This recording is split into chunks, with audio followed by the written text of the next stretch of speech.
In order to bring balance to the world of magic and defeat the other kind, Diana Prince is going to have to strike a deal with the devil. All this and more on the pages of Justice League Dark issue number 18. Let's hop on in together and find out what happens next, shall we? Alrighty then, so picking up from where the last issue left off, Wonder Woman was still trapped in the collective unconscious. It was there she once again met the Upside Down Man, and it goes about as well as you think it would. It seems that this guy has actually gotten more evil and more devious since last we saw him. He's actually learned the very human concept of lying and dishonesty, where before he never needed it. Though he certainly got a master class in deception when it came to dealing with Circe the Sorceress, and now he plans to actually pull the old double cross on her just to prove that he can. And to do that, he even offers Wonder Woman the ability to hop back into her body that Circe has stolen, but only if she's willing to pay a high price for it. Speaking of Circe, from there we cut on over to see what her and the Injustice League Dark are doing right now. They're wrecking Justice League Dark's HQ and trying to break into their special weapons vault. Admittedly though, they're having a hell of a time with it at the moment, after all the Justice League spared no expense in making sure that all these dangerous magical items couldn't be absconded with. They have all sorts of blessings and runes. Heck, they're pretty sure a couple angels were involved in the construction. Circe came prepared though for such an eventuality, and because of that she has the ultimate ace up her sleeve, and that is, get this, a frickin' dragon. But not just any sort of dragon, an old Wonder Woman foe who happens to be a dragon. Circe says that if the dragon helps get the bad guys into the vault, then in exchange Circe will allow the dragon to eat Wonder Woman's body, which is going to be a little difficult considering that's the body she's using right now, but you know, that's a problem for future Circe.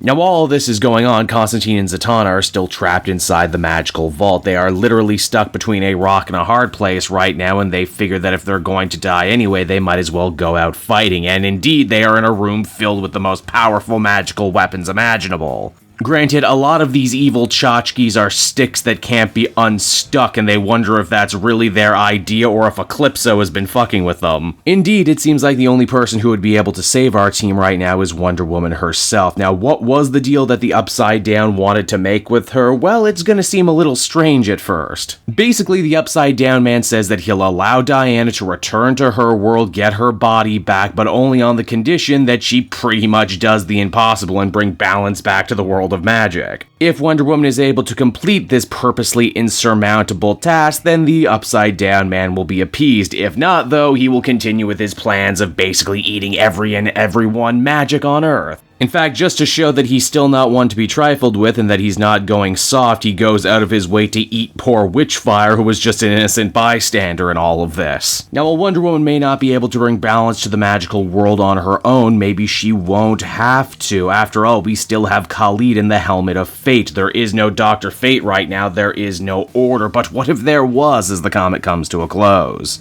And so that was Justice League Dark issue number 18, everybody, and overall I thought it was another fine issue. Not a great issue, not as great as it's been. In fact, I think it has the opposite problem of what the last couple issues had, and that is that it was going too slow. This one actually moves too fast for its own good. I mean, it really kicks in the turbos. I kinda can't help but shake the feeling that Tynion had a much bigger, more involved, more slow burn resolution for Circe and the Upside Down Man, but that he wasn't gonna get a chance to write those stories because he's off writing Batman now, so he kind of felt he needed to cram it all in here at the end, which I guess is respectful of him as a creator to finish off everything he's been doing and clear the board so when the next writer comes on to do Justice League Dark, they don't have to wrap up his storylines. Overall, though, I would give this one a 6.5 out of 10. I'm still thoroughly entertained, but I know the book is capable of so much more.